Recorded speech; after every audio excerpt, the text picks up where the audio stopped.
وقال الملك إني أرى 7 بقرات سمان يأكلهن 7 عجاف و7 سنبلات خضر أخر يابسات يا أيها الملأ افتوني في رؤياي إن كنتم للرؤيا تعبدون قالوا أضغاث أحلام وما نحن بتاويل الأحلام بعالمين وقال الذي نجا منهما وادكر بعد أمة أنا أنبئكم بتاويله فارسلون يوسف أيها الصديق أفتنا في 7 بقرات سمان يأكلهن 7 عجاف و7 سنبلات خضر أخر يابسات لعلي أرجع إلى الناس لعلهم يعلمون قال تزرعون 7 سنين دأبا فما حصدتم فذروه في سنبله إلا قليلا مما تأكلون ثم يأتي من بعد ذلك 7 شداد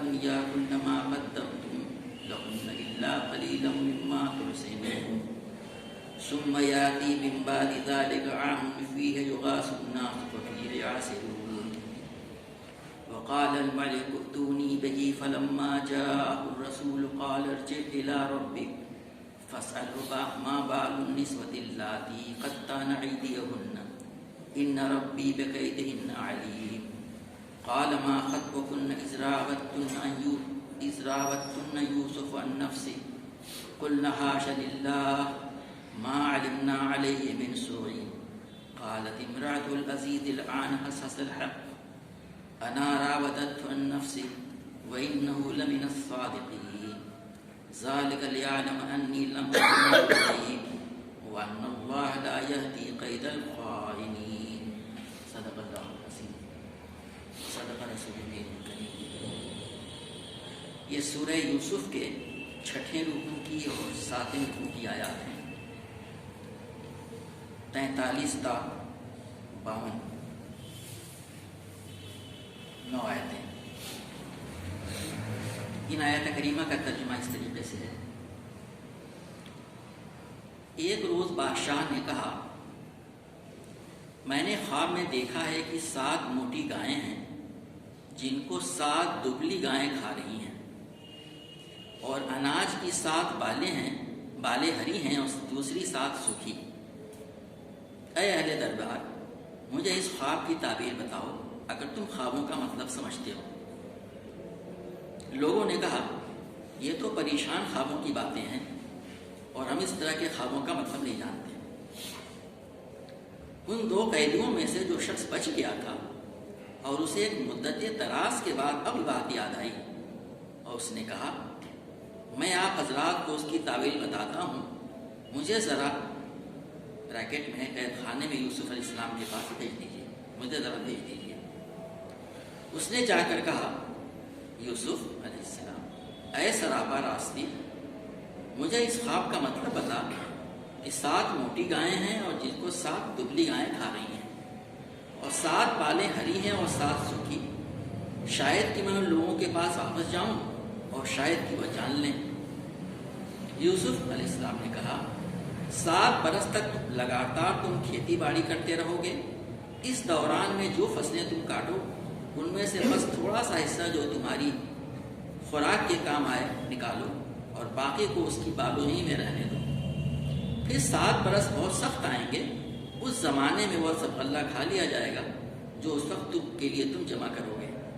اگر کچھ بچے گا تو بس وہی جو تم نے محفوظ کر رکھا ہو. اس کے بعد پھر 1 سال ایسا آئے گا جس میں باران رحمت سے لوگوں کی فریاد رسی کی جائے گی اور وہ رس نچوڑیں گے.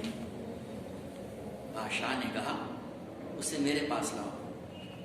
مگر جب شاہی فرستادہ یوسف اسلام کے پاس پہنچا تو اس نے کہا اپنے رب کے پاس واپس جا اور اس سے پوچھ کہ ان عورتوں کا کیا معاملہ ہے جنہوں نے اپنے ہاتھ کاٹ لیے تھے. میرا رب تو ان کی مکاری سے واقفی ہے.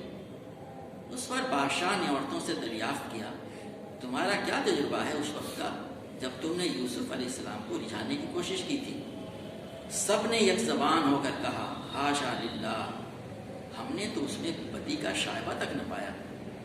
عزیز کی بیوی بول اٹھی اب حق کھل چکا ہے اور وہ میں ہی تھی جس نے اس کو پھسلانے کی کوشش کی تھی. بے شک وہ بالکل سچا ہے. اس سے میری غرض یہ تھی، بریکٹ میں لکھا یوسف نے کہا، کہ عزیز یہ جان لے کہ میں نے در پردہ اس کی خیانت نہیں کی تھی، اور یہ کہ جو خیانت کرتے ہیں ان کی چالوں کو اللہ کامیابی کی راہ پر نہیں لگاتا۔ میں کچھ اپنے نفس کی برا، بس یہیں تک آیت تلاوت کی گئی تھی۔ اس میں آپ نے دیکھا، اس کے پہلے جو آیتیں پچھلے ہفتے میں تھیں اس میں یہ بات کہی گئی تھی کہ حضرت یوسف علیہ السلام جب قید خانے میں بلا وجہ قید کر دیے گئے تھے زندہ میں، ان کے ساتھ دو نوجوان جو غالباً بادشاہ مصر کے قریبی میں سے تھے، کسی سزا کے جرم میں ان کو بھی قید کر دیا گیا۔ ان کے ساتھ ہوتے ان کو نوجوان کہا گیا ہے، بالکل ہم عمر جیسے تھے، اور پھر انہوں نے خواب دیکھا تھا۔ اس خواب کی آپ نے تعریف بتائی تھی، یعنی آپ کا جیل خانے میں جتنے دنوں اس وقت تک رہے ہوں جب ان قیدیوں کو میں سے ایک کو رہائی ملی، تو اندازہ لگا سکتے ہیں کہ اس دوران میں آپ کی حیثیت اس قید خانے میں کیسی تھی، ایک سچے شخص کی، ایک راست باز انسان کی، یعنی ایک نبی سے جو متوقع ہے وہ یوسف علیہ السلام جیسا نبی۔ ان لوگوں نے آپ سے ذکر آدمی کرتا ہے، کوئی خواب دیکھتا ہے تو دیکھتا ہے کہ آپ شریف آدمی معلوم ہوتے ہیں، سچے معلوم ہوتے ہیں، مجھے ذرا بتائیے بھائی میں نے خواب دیکھا ہے۔ انہوں نے ہی پوچھا تھا، تو انہوں نے آپ نے خواب کی تعبیر بتائی تھی، آپ کے سامنے ذکر آ چکا تھا، اور ان میں سے ایک کے بارے میں، اس کے بارے میں خیال تھا کہ وہ چھوڑ دیا جائے گا، جس کو شراب پلانے پہ جو معمول تھا، تو اس سے آپ نے یہ کہا تھا کہ تم جا کر کے ذکر کرنا اپنے بادشاہ، اپنے اس سے مالک سے، اس کہانی بادشاہ سے جہاں جاؤ، لیکن اس کو شیطان نے بھلا دیا، وہ ذکر نہیں کیا۔ ہوتا ہے ایک آدمی جیل سے رہا ہوا، اللہ تعالیٰ کی بڑی مصلحت رہی ہوگی، تو یہاں پہ آخر میں کہا گیا فَلَبِثَ فِي السِّجْنِ بِضْعَ سِنِينَ، بس وہ قید خانے میں پڑا رہا چند سال، اور بِضْعَ سِنِينَ کے معنی مفسرین نے لیے ہیں کہ 10 سے چھوٹی تعداد کے بارے میں آتا ہے، 3، 5، 7، 9 سال، یعنی زیادہ سے زیادہ 9 سال، یہ بہت بڑا وقفہ ہے قید خانے کے ایک دن بھی۔ تو اس میں یہ اللہ کی طرف سے یہ سب پلان تھا، اللہ کی اس میں مصلحت کوئی تھی، اس کے ذریعے سے آپ کی تربیت کرنا مقصود ہے، اس کے ذریعے سے قید خانے میں کیا انقلاب برپا ہوا ہوگا، اس کا آپ تصور کر سکتے ہیں کہ جہاں یوسف علیہ السلام انہوں نے ان کو کیسی اس کی، جب آپ کو وہاں کا حکمراں بنا دیا گیا تو اس طریقے سے آپ نے خوش طبی سے اس کو چلایا، ویسے ہی آپ نے جیل خانے میں کیا ہو۔ آپ سب جانتے ہیں جیل خانوں میں بھی ایسا ہوتا ہے کہ اس میں کچھ قیدی ایسے ہوتے ہیں جو پڑھے لکھے ہوتے ہیں، نیک کردار کے اچھے ہوتے ہیں، ان کو داروغہ ان کا ذکرہ بنا دیا کرتا ہے۔ یوسف علیہ السلام کا معاملہ تھا، تو یہ اللہ تعالیٰ کی طرف سے ایک پلان تھا، تو آپ اس جیل خانے میں پڑے تھے۔ اب قرآن پاک اس بیچ والے مرحلے کا ذکر نہیں کرتا، اب پھر اگلی والی بات آتی ہے جو کئی سالوں کے بعد پیش آ رہی ہے، گویا کہ تقریباً 7، 8، 9 سال کے بعد پیش آ رہا ہے۔ کیا واقعہ پیش اس طرح کیا جا رہا ہے کہ جو ہے قال الملک انی ارا سبع بقرات سمان یاکلہن سبع عجاف وسبع سنبلات خضر واخر یابسات۔ بادشاہ نے خواب یہ دیکھا کہ 7 موٹی گائیں ہیں اور 7 دبلی گائیں ہیں، اور دبلی گائیں موٹی گائیں وہ کھا رہی ہیں، اور اناج کی 7 بالیں ہری ہیں اور 7 سوکھی۔ کچھ مفسرین نے ترجمے بھی لکھا ہے کہ سوکھی بالیں جو ہیں ہری بالوں کے اوپر لپٹی ہوئی ہیں، جیسے کہ اس کو کھا رہی ہوں، نگل رہی ہوں، اس قسم کی بھی باتیں لکھی، لیکن ترجمے سے اس بات ہے کہ 7 ہری بالیں ہیں اور 7 سوکھی بالیں ہیں۔ اور پھر کہا یا ایھا الملأ افتونی فی رؤیایا ان کنتم للرؤیا تعبرون، اے اہل دربار مجھے اس خواب کی تعبیر بتاؤ اگر تم خوابوں کا مطلب سمجھتے ہو۔ تو خوابوں کے بارے میں ہمیشہ سے آدمی سمجھتا رہا ہے کہ کچھ خواب تو ایسے ہوتے ہیں جس کے آدمی کوئی پرواہ نہیں کرتا، فکر نہیں کرتا، لیکن کچھ خواب ایسے ہوتے ہیں کہ آدمی پریشان ہوتا ہے اس سے اور ذکر کرتا ہے۔ اب سب سے نہیں، کچھ ایسے لوگوں سے ہوتا ہے، تو بادشاہ تھا، ہو سکتا ہے کہ اس کے وہاں ظاہر ہے کہ مشرکانہ پورا ماحول تھا، تو بڑے بڑے نجومی وغیرہ بھی رہے ہوں، ایسے لوگ بھی رہے ہوں جو اسی کام میں ماہر سمجھے جاتے ہوں، کہ خوابوں کی تعبیر بتاتے ہیں۔ اس نے اہل دربار سے کہا کہ اس خواب کی تعبیر بتاؤ اگر تم واقعی سمجھتے ہو تو۔ کچھ مفسرین اس کے بڑی لطیف معنی لیے ہیں، ان کنتم للرؤیا تعبرون، اگر تم خوابوں کی تعبیر کچھ کر سکتے ہو، یعنی اس کو بھروسہ نہیں تھا ان لوگوں کے اوپر میں، خود ان لوگوں سے بیزار تھا، جانتا تھا بتا نہیں پائیں گے اس میں، اسی لیے کہا کہ اگر تم جانتے ہو تو بتاؤ، بتا تو پاؤ گے، یعنی اس کو بھی اس بات پہ کچھ یقین تھا۔ قالوا اضغاث احلام، اضغاث جو ہے وہ ضغث کی جمع ہے، یہ گھاس کے ڈھیر کو کہتے ہیں، گٹھر، گھاس کے گٹھر کی کیا ویلیو ہوتی ہے؟ جانور کھاتے ہیں تو اس کی ویلیو بننا گھاس ہے گھاس. تو کہا کہ یہ جو ہے اس کا مطلب یعنی ایک طرح کے محاورے کی زبان ہے. اضغاث و احلام یعنی کہتے کہ یہ پراگندہ خواب ہے. پریشان خواب نہ ترجمے میں کہا گیا. پراگندہ خواب ہے یہ. اور ہم لوگ اس طرح کے خوابوں کا مطلب نہیں سمجھتے ہیں. یعنی جن خوابوں کی تعبیر یعنی اپنی پوری سرگشتی مان رہے ہو بلکہ کہہ رہے ہیں کہ ہم جس طرح کے خوابوں کی تعبیر وغیرہ بتاتے ہیں اس سے میل نہیں کھاتا ہے. ایک مفسر نے لکھا ہے کہ وہ بتانا بھی نہیں چاہ رہے تھے کہ جب عام لوگوں کے خواب کوئی بتائے تو بس بات ختم ہو گئی, لیکن بادشاہ کوئی خواب دے کہ تو اس کا کچھ کانسیکوینس ہوگا, تو وہ کوئی رسک نہیں لینا چاہ رہے تھے کہ ہم کچھ بتائیں پھر بادشاہ کا ویسا ایسا کرو تو پھر اس کے کیا کانسیکوینسز ہوں گے. تو انہوں نے کہا کہ نہیں ہم اس بارے میں کچھ نہیں جانتے. انہوں نے صاف یہ کہتے ہیں ہاتھ اٹھا لیا. قال الذي نجا منهما وادكر بعد امه انا انبئكم بتاويله فارسلوا. اب وہ شخص جس میں جو دو قیدی جو اس میں ایک رہا ہوا تھا اور جو بادشاہ کو شراب پینے پر معمول تھا, گویا کہ وہ ہمیشہ بادشاہ کے قریب رہنے والوں میں سے تھا. ظاہر ہے کہ بادشاہ نے ذکر جو کیا ہوگا اپنے خاص درباریوں کے درمیان میں کیا ہوگا, ایسا نہیں کہ بڑا سا مجمع بلا کے اس نے بات کی ہو, اس میں وہ موجود تھا.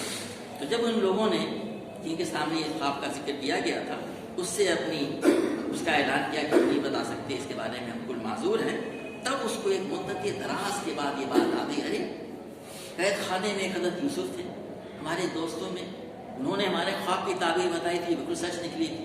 تب اس کو یاد آیا, اللہ تعالیٰ کا تو اس کو یاد آیا ایک زمانے کے بعد, اور کیا کہتا ہے انا انبئکم بتاویلہ, میں آپ کو اس کا مطلب بتاتا ہوں, اس کی تعبیر بتاتا ہوں.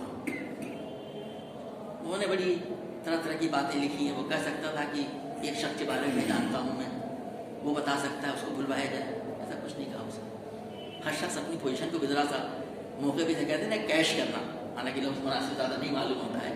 تو ابھی چونکہ دربار میں ہی تھا اس نے میری بھی ذرا ویلیو بڑھے گی کہ سارے لوگ تو ناکام ہو گئے, کوئی بتا نہیں پا رہا ہے اور میں کہہ رہا ہوں.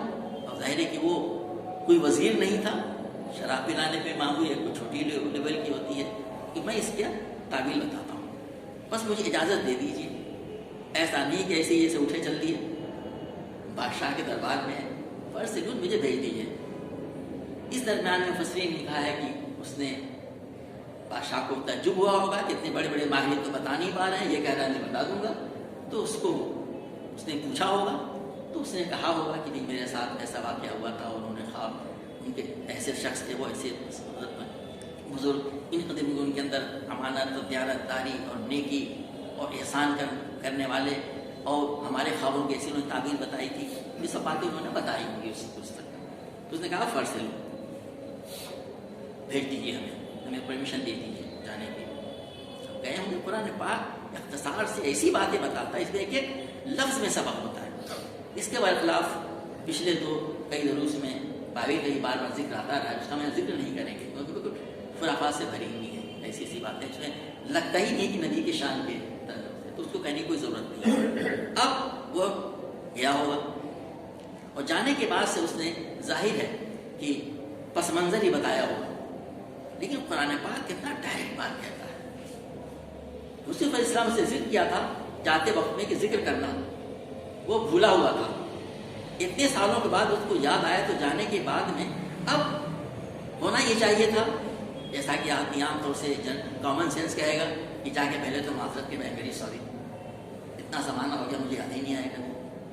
اور نہ یوسف علیہ السلام نے اس کا کوئی ذکر کیا, ارے تم تو بھول ہی گئے, پھر یاد ہی نہیں کیا, کچھ نہیں. بالکل قرآن پاک ڈائریکٹ آتا ہے, یوسف ہو ایھا الصدیق, اسے بڑی معنویت ہے. نام لیا اس نے, نام میں قربت ہوتی ہے, محبت ہوتی ہے. جب اسے کہ بہت قریب ہوتے تو ڈاکٹر صاحب پروفیسر نہیں کہتے ہیں, نام لیتے ہیں. تو نام لیا اس نے یوسف, اور جو تائیدیں دی ایھا الصدیق, مولانا کیا بولے, عمدہ ترجمہ ہے سراپا راستی. اس کے معنی دوست بھی ہیں اور سچے. 9 سال کے بعد 10 سال کے بعد اس کو یاد آ رہا ہے, تو سچے تم سراپا راستی, ہمیشہ تم نے سچ کہا ہے, سچ بولا ہے, سچی بات کی ہے, سچائی کا ساتھ دیا ہے. اس طریقے سے اس نے جو ہے اس کا اعتراف کیا. ایھا الصدیق افتینا ہمیں کچھ بتائیے اس کے بارے میں۔ اب پھر اس نے وہی خواب، بالکل وہی الفاظ قرآن پاک نے دوہرا دیے ہیں جو بادشاہ نے بیان کیے تھے۔ افتنا فی سبع بقرات سمان یاکلہن سبع عجاف وسبع سنبلات خضر واخر یابسات۔ وہی خواب پورا اسی الفاظ میں بیان کیا گیا ہے کہ مجھے اس خواب کا مطلب بتا کہ 7 موٹی گائیں ہیں جن کو 7 دبلی گائیں کھا رہی ہیں، اور 7 بالیں ہری ہیں اور 7 سوکھی۔ اب پھر کہا اس نے لعلی ارجع الی الناس لعلہم یعلمون، تاکہ میں واپس جاؤں بتاؤں ان کو اور وہ جان لیں۔ اس میں اس نے بتا دیا، یعنی آپ کے اس کے ذریعے سے کوئی نکلنے کی تدبیر بھی نکل آئے گی۔ وہ لوگ سوچیں کہ ارے ایسے شخص کو ہم نے زندہ میں ڈال رکھا ہے، اتنے قیمتی شخص کو، لعلہم یعلمون، تاکہ وہ جان جائیں اس بات کو۔ تو اس نے یہ آ کہ وہ ایک طرح سے معذرت بھی اس میں آ گئی، وہ دب الفاظ میں ہم اب تک قبض نہیں کر سکے تھے۔ یوسف علیہ السلام نے، جیسا میں نے پہلے ذکر کیا، کچھ نہیں کہا کہ اب تو آئے، فوراً اس کی تعبیر بتائی۔ اس نے تو صرف تعبیر پوچھی تھی، علماء نے بڑی عمدہ بات بھی کیا ہے، آپ نے تعبیر بھی بتائی، تدبیر بھی بتائی، تبشیر بھی کی۔ اس نے ایک پوچھا، اس کی تعبیر بتائی، اور آپ نے 3 باتیں کی ان سے، کیا اس کی تعبیر ہے، کیا تدبیریں اختیار کی جائے، اور ایک بشارت بھی دی جو اسی خواب میں، یعنی اس میں شامل نہیں ہے خواب میں۔ علماء نے لکھا مفسرین نے کہ شاید آپ جو وحی کے ذریعے بات معلوم ہے کیسا ہوگا، وہ آپ نے اس کو ہی بتایا۔ وہ کیا کہا آپ نے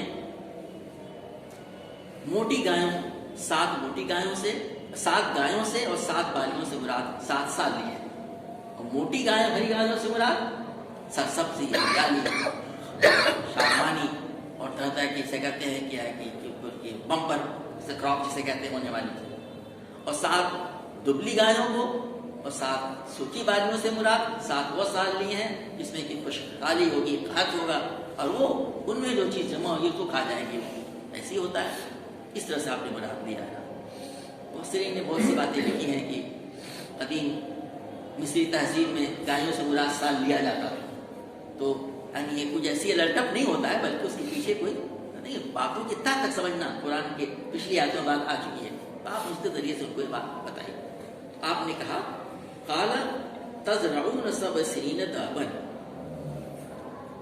یوسف نے کہا 7 برس تک تم لگاتار کھیتی باڑی کرتے رہو گے، خوب اچھی طریقے سے 7 سال۔ قال تزرعون 7 سنین دابا، خوب بھرپور کھیتی کرو گے، یہ کہتے ہیں خوب اچھی فصل ہو رہی ہے، بالکل یہ کہتے ہیں ہم لوگ، ہم سب سے واقف ہیں، اس سے کیا مطلب ہوتی ہے۔ فما فذروه في سنبله الا قليلا مما تاكلون، اور جو تم کچھ دنوں پیدا کرو گے، فصل کاٹو گے، اس کا بس تھوڑا سا حصہ جو تم کھانے کے لیے استعمال کرو گے، وہ باقی تم اسی بالی میں رہنے دو گے۔ یہ تدبیری بتا رہے ہیں، 7 سال تک فراوانی رہے گی، بارش ہوگی، خوب کھیتی باڑی ہوگی، خوب فصلیں اگلیں گی، ہر طریقے سے کہتے ہیں کہ ہارویسٹنگ ہوگی، تو جو کچھ تم پیدا کرو گے اس کو بالیوں میں رہنے دینا۔ آپ سمجھتے ہیں کہ چاول ہو یا گیہوں ہو، گندم کے یہاں پہ شاید لوگوں نے بات کیا ہے، وہ اس کے اندر بھوس وغیرہ ہوتا ہے، تو اس کو تھریشنگ کر دی جاتی ہے، تو اس سے گیہوں وغیرہ نکال آتا ہے، گندم نکال آتا ہے، تو اس کے بعد سے وہ پھر گوداموں میں آتا ہے، اور وہ اسی میں رکھا جائے تو کافی جگہ بھی گھیرے گا۔ تو آپ نے کہا کہ اس میں تدبیر ہے، کیونکہ سب لوگ جانتے ہیں کہ دھان وغیرہ بھی، جو لوگ گاؤں کے بیک گراؤنڈ کو جانتے ہو کہ دھان کو اگر کوٹ دیا جائے تو چاول خراب ہو جاتا ہے، لیکن دھان کو دھان ہی رہنے دیا جائے، جیسے کہتے ہیں پیڈی، تو خراب نہیں ہوتا، اسی لیے کھانے سے پہلے اس کو لوگ اس کو جو ہے اس میں سے کچھ نکالا کرتے ہیں۔ تو یہاں پر بھی اسی قسم کی تدبیر بتائی جا رہی ہے کہ اس کو تم سوائے اس کے جو تم کھاؤ گے اس کو نکالو گے، باقی تم اسی میں رہنے دو گے۔ اور پھر کہا گیا ثم یاتی من بعد ذلک سبع شداد یاکلن ما قدمتم لهن الا قلیلا مما تحسنون۔ اس کے بعد سے پھر کہا کہ پھر 7 برس بہت سخت آئیں گے، یعنی قحط کے۔ اس زمانے میں وہ سب اللہ کھا لیا جائے گا جو تم نے جو اس وقت تم جمع کرو گے، یعنی 7 سالوں میں جو تم جمع کرو گے، جن کو تم نے بالیوں میں چھوڑ رکھا ہے، وہ ہمیں کھا لیا جائے گا۔ تو یہ جو دبلی گایوں کا، موٹی گایوں کے کھانے کے بارے میں جو کہا ہے، وہ ہے کہ وہ 7 سال ہے، 7 سال جو خشک سالی والے ہیں، وہ 7 سال جو خوشحالی کے وہ کھا رہی ہیں، اس معنی میں لیا گیا، اس کو کھا لیں گے، تو کھاؤ گے تم۔ اور کہا گیا ہے کہ اس میں تم جو ہے بہت ہی یہ بھی ترکیب بتا دی تھی کہ تم فحش شادی سے کام لو گے، یہ نہیں کہ صاحب تاکہ 7 سال کی 1400 سال چلے، اور یہ کہ پھر کہا ہے کہ اور تم خدا چھوڑ بھی دو گے، اللہ قلیلا ما تحسنون، ان کو تم تھوڑا سا چھوڑ بھی رکھو گے، محفوظ کر رکھو گے، کس لیے؟ تاکہ وہ پیچھے کام آئے۔ سب کھا لیا جائے تو 15ویں سال کیا ہوگا بھائی؟ کہاں سے کھیتی کی جائے گی؟ اس کو سیکھ بھی تو چاہیے، کیا اس میں تم تھوڑا سا چھوڑ دو گے؟ تو گویا کہ چھوٹی چھوٹی قرآن کی آیتوں میں بہت بڑی بڑی آیتیں نہیں ہیں، وہ تعبیر بھی بتا دی جا رہی ہے، تدبیر بھی بتا دی جا رہی ہے۔ اور آگے پھر کہا جا رہا ہے ثم یاتی من بعد ذلک عام فیہ یغاث الناس وفیہ یعصرون۔ اب یہ اس خواب کا حصہ نہیں ہے، یہ حضرت یوسف علیہ السلام بتا رہے ہیں، مسیح نے کہا کہ یہ گویا کہ آپ کو وحی ہوئی، اس کے ذریعے سے آپ یہ بات بشارت دے رہے ہیں تاکہ ان لوگوں کو بشارت جانتے ہیں کیا فائدہ ہوتا ہے کہ 7 سال کے بعد پھر کیا ہوگی 14ویں سال کے بعد میں۔ تو آپ نے کہا کہ اس کے بعد ثم یاتی من بعد ذلک عام، اس کے بعد سے 1 سال آئے گا جس میں باران رحمت سے فریاد رسانی کی جائے، کہا گیا ہے فیہ یغاث الناس، لوگوں کی فریاد رسی کی جائے گی، اور اس میں مانا لیا جاتا ہے بارش سے۔ یہ ایگریرین کلچر تھا اس زمانے میں، آج بھی ہے، ہم لوگ چاہے جتنے بھی محلوں میں رہ لیں، بڑے بڑے کھاتے کھانا ہی ہے، وہ کھیتوں سے ہی آتا ہے، تو ہر چیز گویا کہ بارش پہ ایگریکلچر پہ ڈیپینڈنٹ ہوتی ہے۔ اس میں کہا جاتا ہے کہ اس میں خوب بارش ہوگی، بڑی اسے کہتے ہیں بمپر کراپ ہوگا، ترجمہ کیا لوگوں انگریزی میں، بمپر کراپ ہوگی اس کے اندر، جب خوب زیادہ بارش ہوگی، خوب کھیتی ہوگی، دریائے نیل سے طرح طرح کے سنٹ وغیرہ آئے گا، تو زمین جو ہوتی خوب جو ہے وہ کہتے ہیں کہ وہ زرخیز ہو جائے گی، خوب گھاسیں اگیں گی، گھاسوں کو جو گائے جانور کھاتے ہیں تو جانور دودھ دیتے ہیں، غلے بھی پیدا ہوں گے، ساتھ میں اس کے اندر کیا کہتے ہیں کہ وہ تیل نکالنے والے بیج بھی پیدا ہوں گے، سیڈس، آئل سیڈ جسے ہم کہتے ہیں، پھل پیدا ہوں گے، پھلوں سے رس نکالا جاتا ہے۔ تو اس میں جو یعصرون کہا گیا نچوڑنے کے معنی میں آتا ہے، اور نچوڑا انگور کو بھی جاتا ہے، دوسرے پھلوں کو بھی، جیسے شراب رسید کی جائے نچوڑنے کی بات کہی گئی ہے، اور تیل بھی نچوڑا جاتا ہے۔ تو گویا کہ تمام کی تمام چیزیں اس باران رحمت پہ ڈیپینڈنٹ ہے جو بارش ہوگی، تو بارش ہوگی جس کے نتیجے میں تمام کی تمام چیزیں تم پیدا کرو گے۔ اور علماء نے بڑی بات لکھی ہے کہ وہاں فیہ یعصرون، یہ اس میں اس مناسبت سے کہا کہ جو پوچھنے آیا تھا وہ اسی کام پہ معمول تھا، تو گویا کہ اس کے لیے ایک بشارت ہو گئی، یہ تمہارے مطلب کا کام ہے نا، یہ وہ جو شراب نچوڑتا تھا، شراب پلاتا تھا، کہ ثم یعصرون، تو کہا کہ تو اسی لیے کچھ علماء نے بریکٹ میں شراب نچوڑو گے لکھ دیا، پھل نچوڑو گے، حالانکہ ہم صرف یعصرون کہا گیا تھا نچوڑو گے۔ تو گویا کہ آپ نے اس خواب سے تعبیر بھی کر دی، تدبیر ہی بتا دی، اور بشارت بھی دے دی کہ کچھ ہونے والا ہے۔ یہ آ کر کے اس نے بادشاہ کو بتا، اس کے بعد سے قرآن پاک کچھ نہیں کہتا ہے کہ اس کے بعد کچھ اور بات ہوئی ہو، ظاہر ہے کہ معاملہ بہت اہم تھا، بادشاہ نے خواب دیکھا تھا، اب اس کا موقع نہیں کہ تھوڑا رک جائیے، تھوڑا سا چائے پانی کر کے جائیے گا، فوراً پہنچیے واپس، بتائیے بادشاہ کو کیا کچھ بتایا گیا، تو وہ واپس گیا ہو، اس نے بتایا ہوگا۔ اب بادشاہ کا ریاکشن کیا ہونا تھا؟ اس سے عمدہ تعبیر ہو سکتی تھی؟ ظاہر نہیں ہے، بالکل اچھی بھی تعبیر تھی، بالکل یہ۔ اور یوسف علیہ السلام کے بارے میں آلریڈی وہ بہت ساری باتیں سن چکا تھا پہلے ہی سے، ان کے بارے میں اس نے بتایا ہوگا، ان کے خواب کے تعبیر کے تعلق سے، ان کے کردار کے اخلاق کے تعلق سے، ان کی ذہانت کے تعلق سے، ان کی علمیت کے تعلق سے۔ تو قال الملک ائتونی بہ، بادشاہ نے کہا اسے میرے پاس لا۔ یہ کیا ہے؟ گویا کہ رہائی کا فرمان۔ فلما جاءہ رسول، بس جب شاہی فرشتہ یوسف کے پاس پہنچا بتانے کے لیے کہ مبارک ہو آئیے، بادشاہ نے بلایا آپ کو، قال ارجع الی ربک۔ عام طور سے اگر کوئی آدمی جیل میں چند دنوں بھی ہو، اخبار پڑھتے ہوں گے آپ، بیل ہو گئی، آرڈر آ گیا، نکل گیا، فوراً بھاگتا ہوا نکلتا ہے جال سے جائے۔ بادشاہ، یہ نبی، اللہ کا نبی، کس پاکیزہ کردار کے نبی، تو انہوں نے فوراً ہی نہیں کہا چلو ٹھیک ہے فوراً چلتے ہیں۔ نبی کریم صلی اللہ علیہ وسلم کی حدیث میں بھی اس کی تعریف ملتی ہے کہ واہ، ان کے صبر و تحمل کا یہ یعنی اعلیٰ معراج ہے۔ کہا کہ ارجع الی ربک، ایک معنی اور بھی، رب جو ہے یہاں پہ جگہ جگہ یہاں پہ ربک، ہم ہم پڑھتے ہیں رب ہمیشہ. یہاں پہ بادشاہ تمہارا رب, اپنے رب کے پاس, اپنے بادشاہ کے پاس, اپنے مالک کے پاس واپس جاؤ. ارجع الی ربک فاسألہ ما بال النسوۃ اللاتی قطعن ایدیہن, اور ان سے آ کے پوچھو کہ ان عورتوں کا معاملہ کیا ہے جنہوں نے اپنے ہاتھ کاٹ لیے تھے. زندہ میں کیوں ڈالے گئے تھے؟ ان پر کچھ الزام لگایا گیا تھا. پورے معاشرے میں, ماحول میں کچھ بات گرم ہو گئی تھی. اور آپ کا کردار دیکھیے, کس نے انیشیٹ کیا تھا یہ؟ عزیز مصر کی بیوی نے. عزیز مصر کے وہاں رہ چکے تھے, وہیں آپ کی تربیت ہوئی تھی, وہیں پہ آپ کو تمام چیزوں کو اللہ تعالیٰ نے قربان چڑھایا تھا. لیکن آپ نے ایسا کچھ کا ذکر نہیں کیا, بلکہ ایک عام سی بات کہی جو واقعہ بالکل مشہور ہو گیا ہوگا. یہ واقعہ کوئی معمولی واقعہ نہیں ہے کہ کسی ڈنر میں کچھ لوگ بلائے جائیں, کسی کھانے پہ بلائے جائیں, خبر میری صاحب عورتوں نے ہاتھ کاٹ لیے تھے اور دسترخوان میں خون پھیلا ہوا تھا, یہ خبر بن جائے گی, سرخی بن جائے گی. آپ نے کہا کہ آپ جا کے پوچھو اپنے بادشاہ سے کہ ان عورتوں کا کیا معاملہ ہے جنہوں نے ہاتھ کاٹ لیے تھے. سب کا نام لے لیا اس کے اندر میں, اور کسی ایک کا نام نہیں لیا. آپ کو کسی کا نام نہیں معلوم ہوگا, آپ کیا جانیں گے بھائی فلاں کی بیوی, فلاں کی بیوی, فلاں کی بیوی.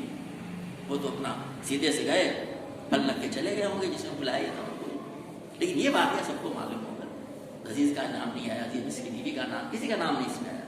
کیا معاملہ اس کا معاملہ, تاکہ معاملہ کلیئر ہو جائے. بس نے بڑی عمدہ باتیں لکھی ہیں کہ معمولی سادی کسی قسم کا دعوت ابا نہ رہے. یہ نہیں کہ صاحب باہر نکلے صاحب چھوٹ کر کے, لیکن ہر طرح کے لوگ ہوتے ہیں. بہت سے کمزور ایمان کے لوگ ہوتے ہیں, بہت سے ایسے لوگ ہوتے ہیں جو سنی سنائی بات نہیں کریں. کچھ تو بات رہی ہو, اتنے دنوں قید میں تھے, ایسے تھوڑی کوئی قید میں ڈال دے گا, کوئی بات کوئی کرنے لگے ہو.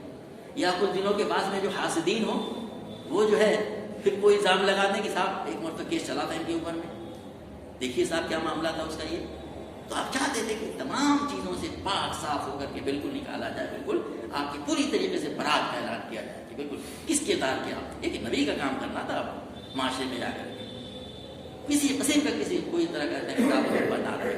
اس لیے آپ نے اس بات کو ترجیح دی کہ نہیں جیل میں رہنا. جیل میں اسی لیے تو آئے تھے کہ کہا کہ ہم اس فتنے سے بچنا چاہتے ہیں جس میں ہم کو یہ پوچھنا چاہتی ہیں. قرآن کی آیتیں آ چکی ہیں اس کے پہلے. تو آپ نے کہا یہ کہا کہ پوچھا جائے کہ ان کا کیا معاملہ ہے. ایک مفسر نے بڑا عمدہ بات کہی ہے, بالو نسبت سے مطلب یہ ہے کہ ان کا کیا معاملہ ہے. ایک سال ترجمہ کیا انگریزی میں, اسٹیٹ آف دیئر مائنڈ, کہ 9 سال پہلے جو ان کے دماغ کا حال تھا آج کل کیا حال ہے ان کا, ابھی بھی ویسے ہی ہے. بالو نسبت مطلب ترجمہ کیا ہے کہ کچھ چینج ہو گیا, کچھ مطلب اور ہو گیا ان کے اندر میں, اب سا معاملہ سیٹل ہو گیا. ایسا تو نہیں کبھی پھر معاملہ شروع ہو جائے. اس طرح کی باتیں بھی لکھی کچھ لوگوں نے. ان ربی بکیدہن علیم, اور جہاں تک میرے رب کا معاملہ ہے وہ تو ان کے رب ان کی مکاری سے خوب واقف ہے. اب دیکھیے ایک ہی آیت میں رب کا کہا ہے, تم اپنے رب سے آ کے پاس جاؤ. ان کا رب کون ہے؟ بادشاہ مصر. اور ان ربی بکیدہن علیم, اور جہاں تک میرا رب ہے وہ تو ان کے کیسے پوری طرح واقف ہے. میں تو وہ اچھی طرح مانتا ہوں, وہ جان جائے, اس کے علم میں بات آ جائے تاکہ بات پبلک ہو جائے کہ معاملہ کیا تھا. اب بادشاہ نے, لوگوں نے مفسرین نے لکھا ہے کہ ایک ایک کو بلایا ہوگا, نام معلوم کرایا, اور کون کون دعوت میں آئی تھی. اس وقت پرانا معاملہ ہے. یہ ہو سکتا ہے کہ عام اعلان کیا ہو کہ تمام لوگ جمع ہوں, جتنی عورتیں دعوت میں آئی تھیں سب سے پوچھا گیا ہو, کوئی بھی شکل بنی ہوگی اس میں. اور بادشاہ مصر نے جو ہے بالکل ڈائریکٹ سوال کیا. تفتیش کا طریقہ علماء نے لکھا ہے کہ یہ نہیں ہوتا ہے کہ الزام لگا کے پوچھا بھائی معاملہ کیا ہے بتائیے. یہ نہیں پوچھا بادشاہ نے ڈائریکٹلی پوچھا کہ ان کو جھوٹ بولنے کی کوئی گنجائش نہ رہے. قال ما خطبکن اذ راوتن یوسف عن نفسہ, کیا ترجمہ سے کیا ہے, تمہارا کیا تجربہ اس وقت تھا جب تم نے یوسف کو رجھانے کی کوشش کی تھی. بادشاہ نے خود کہا کہ تم نے یوسف کو رجھانے کی کوشش کی تھی, یہ نہیں پوچھا کہ تم نے کیا کیا تھا. کچھ نہیں, یہ بات بادشاہ پہ پہلے ہی سے ہو گئی تھی. یوسف السلام کے کردار سے ان کے بارے میں جو کچھ سن رکھا تھا. تو اس نے لکھا ہوا کہ اس لیے اس نے ایسا سوال کیا تاکہ کوئی ہوتا نہیں کہ آدمی اگر سوال جو ہے بہت ہی ڈائریکٹ نہ پوچھے تو جھوٹ بولنے کی گنجائش ہو جاتی ہے.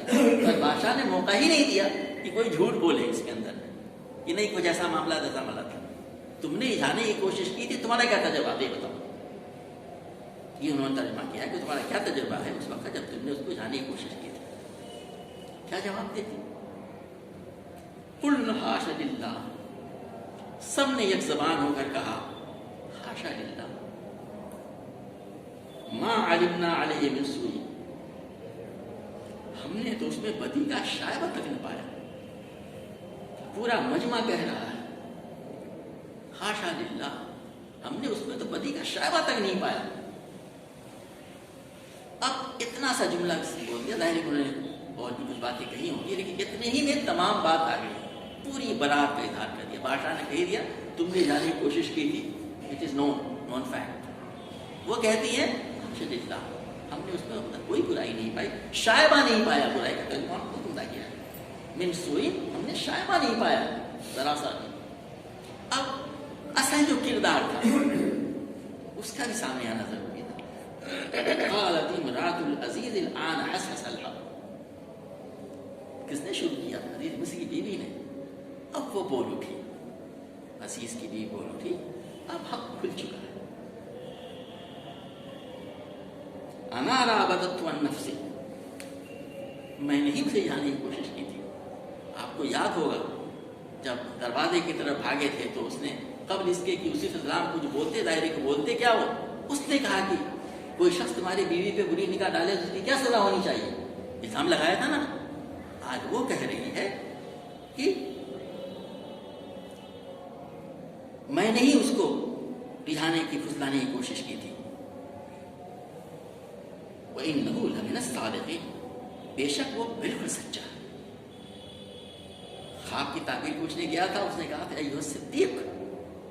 پھر وہی عورت یہی کہہ رہی ہے کہ وہ تو لمن الصادقین، وہ تو بالکل سچا ہے، بالکل کلیئر ہو گیا.